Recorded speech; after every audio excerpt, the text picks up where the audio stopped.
பொதுமக்கள் இலவச சட்ட விழிப்புணர்வு பதிவு. அனைவருக்கும் வணக்கம். நான் உங்கள் தோழர் மகாவிஷ்ணு. இன்றைய ஒரு வழக்கினுடைய விவரத்தை பார்க்கலாம். 12/6/2025 அன்று வழங்கப்பட்ட ஒரு தீர்ப்பு. பாதுகாப்பை உறுதி செய்வது அரசின் கடமை என நீதியரசர் சொல்லியிருக்கிறாரு. காவலில் வைக்கப்பட்டிருந்ததாக கூறப்படும் மரண வழக்கில் டெல்லி உயர்நீதிமன்றம் 2 லட்சம் இழப்பீடு வழங்கியது. இந்த வழக்கினுடைய விவரத்தை பார்ப்போம்.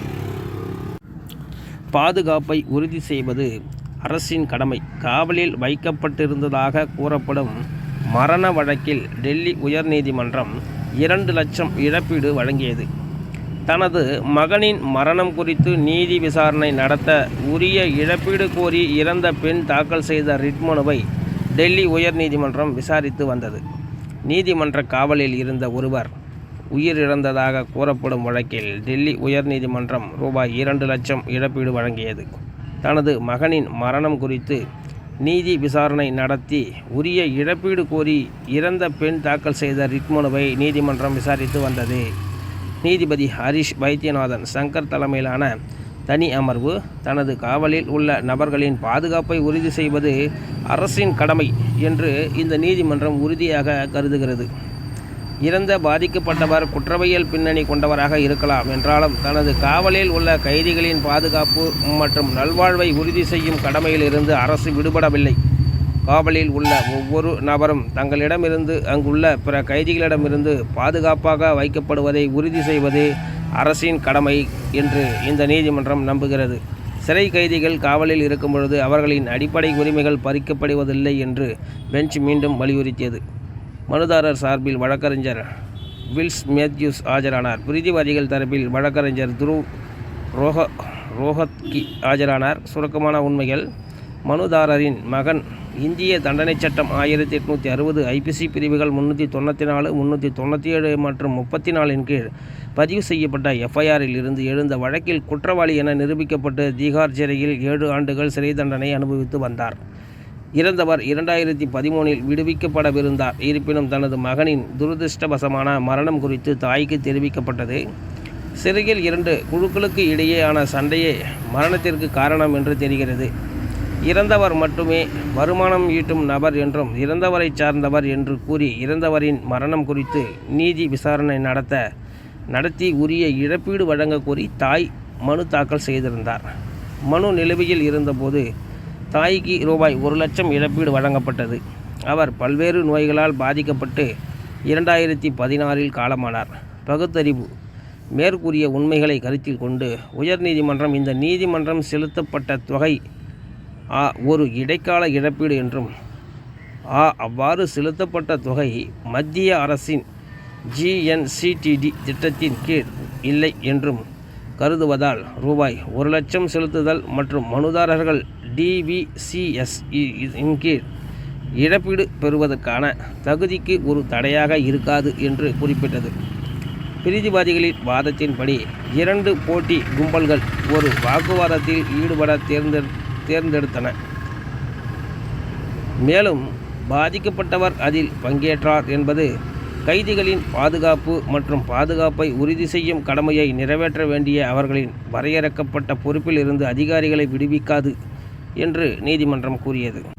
சிறைச்சாலைகளில் இது போன்ற கும்பல்கள் பெருகுவதை தடுக்கவும் அத்தகைய கும்பல் போட்டிகள் முன்னுக்கு வருவதை தடுக்கவும் அரசின் கடமைகளில் ஒரு பகுதி என்று இந்த நீதிமன்றம் கருதுகிறது. தற்போதைய வழக்கில் இது போன்ற ஒரு மோதல் நடந்துள்ளது. மேலும் 2 போட்டி கும்பல்களுக்கும் ஆயுதங்கள் அல்லது கருவிகளை அணுகியுள்ளன. இதன் மூலம் அவர்கள் ஒருவருக்கொருவர் காயங்களை ஏற்படுத்தி இறந்தவரின் மரணத்திற்கு வழிவகுத்தனர். இது சிறை அதிகாரிகள் தங்கள் கடமைகளை செய்த விதத்தை பற்றி உயர்வாக பேசவில்லை என்று அது மேலும் கூறியது. 2024 ஆண்டின் பிற்பகுதியில் இயற்கைக்கு மாறான மரணத்தால் பாதிக்கப்பட்ட கைதிகளின் நெருங்கிய உறவினர்கள் அல்லது சட்டப்பூர்வ வாரிசுகளுக்கு ரூபாய் 7.5 லட்சம் இழப்பீடு வழங்கும் டெல்லி சிறை விதிகளின் திருத்தம் செய்ய டெல்லி அரசு முன்மொழிந்ததை நீதிமன்றம் மேலும் கவனத்தில் கொண்டது. இந்த திட்டம் காவலில் இயற்கைக்கு மாறான மரணங்களை சந்தித்த நபர்களுக்கு கைதிகளுக்கு இடையே ஆன சண்டையின் விளைவாக இறந்தவர்களுக்கும் தவறு இல்லாத பொறுப்பு இழப்பீடு திட்டத்தை வகுத்தது. இந்த திட்டம் அறிவிக்கப்படவில்லை என்றாலும் பாதிக்கப்பட்டவர்களின் கருப்பொருளை பின்பற்றி காவலில் உள்ளவர்களின் இயற்கைக்கு மாறான மரணத்தால் பாதிக்கப்பட்ட நபர்களுக்கு இழப்பீடு வழங்குவதற்கான அரசின் பொறுப்பை இந்த திட்டம் அங்கீகரித்ததாக தெரிகிறது என்று அது கூறியது. எனவே இறந்தவரின் துரதிருஷ்டவசமான மரணத்திற்கு அரசு முழு பொறுப்பேற்க வேண்டும் என்றும் அதன் மூலம் இழப்பீடு வழங்கவும் அரசு கடமைப்பட்டுள்ளது என்று நீதிமன்றம் முடிவு செய்தது. இந்த நீதிமன்றம் மனுதாரர்களுக்கு உடனடியாக ரூபாய் 2 லட்சம் தொகையை வழங்க வேண்டும் என்றும் உத்தரவிடுகிறது. இது பரிந்துரைக்கப்பட்ட குறைந்தபட்சம் ரூபாய் 3 லட்சத்திற்கு இடைக்கால இழப்பீடாக பெறப்பட்ட ரூபாய் 1 லட்சத்துக்கு இடையிலான வித்தியாசமாகும் என்று அது உத்தரவிட்டது.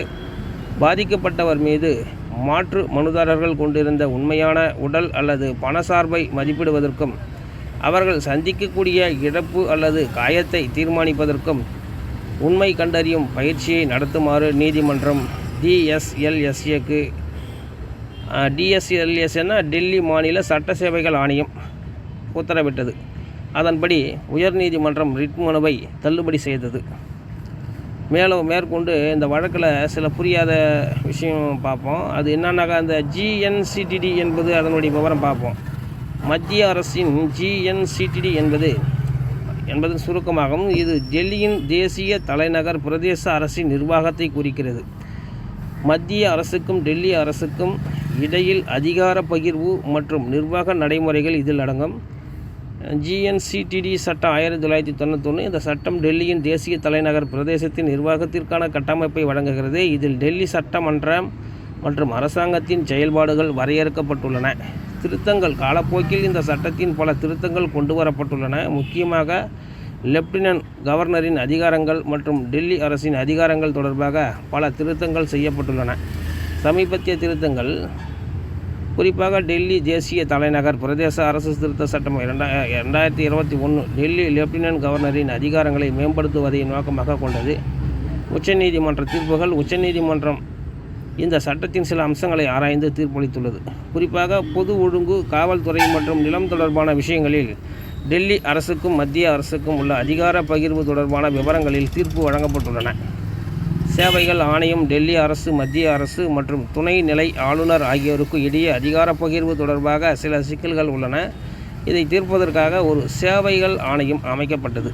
இதில் டெல்லி முதல்வர், டெல்லி அரசின் முதன்மை உள்துறை செயலாளர் மற்றும் டெல்லி அரசாங்கத்தின் தலைமைச் செயலாளர்கள் ஆகியோர் உறுப்பினர்களாக உள்ளனர். மேற்கொண்டு ஒரு வாக்கியம் சேர்த்திருக்கிறாங்க. DVCS என்பது விநியோகிக்கப்பட்ட பதிப்பு கட்டுப்பாட்டு அமைப்பை குறிக்கிறது. இது ஒரு வகை பதிப்பு கட்டுப்பாட்டு அமைப்பாகும். இதில் ஒவ்வொரு டெவலப்பரும் தங்கள் உள்ளூர் கணினியில் அதன் வரலாற்று உட்பட முழு திட்டத்தின் முழுமையான நகலை வைத்திருப்பார்கள். இது சுயாதீனமான வேலை, கிளைத்தல் மற்றும் உள்ளூரில் இணைத்தல் ஆகியவற்றை அனுமதிக்கிறது. இதனால் ஒத்துழைப்பு மிகவும் திறமையானதாகிறது. இங்கே இன்னும் விரிவான விளக்கம். பரவலாக்கப்பட்ட மையப்படுத்தப்பட்ட அமைப்புகளை போலன்றி DVCSகள் ஒரு மைய களஞ்சியத்தை நம்பியிருப்பதில்லை. உள்ளூர் பிரதிவாதிகள் ஒவ்வொரு டெவலப்பரும் திட்டத்தின் வரலாற்றின் முழுமையான பிரதியை வைத்திருப்பார்கள். இது அவர்கள் ஆஃப்லைனில் வேலை செய்யும் உள்ளூரில் மாற்றங்களை செய்யவும் உதவுகிறது. ஒத்துழைப்பு. டெவலப்பர்கள் தங்கள் மாற்றங்களை மற்றவர்களுடன் எளிதாக பகிர்ந்து கொள்ளலாம் மற்றும் அவற்றை பிரதான திட்டத்தில் இணைக்கலாம். இது ஒரு குறியீட்டு தளத்தில் ஒன்றாக வேலை செய்வதை எளிதாக்குகிறது. பிரபலமான DVCS. பொதுவான DVCSகளில் ஹிட், மெர்குரியர் மற்றும் பச்சார் ஆகியவை அடங்கும். சாராம்சத்தில் DVCS ஒவ்வொரு டெவலப்பருக்கும் அவர்களின் சொந்த திட்ட பதிப்பை வழங்குவதன் மூலம் குறிப்பாக கூட்டு சூழ்நிலைகளில் மென்பொருள் மேம்பாட்டை நிர்வகிக்க ஒரு நெகிழ்வான மற்றும் சக்தி வாய்ந்த வழியை வழங்குகிறது. இன்றைய பொதுமக்கள் இலவச சட்ட விழிப்புணர்வு பதிவு. நன்றி, வணக்கம்.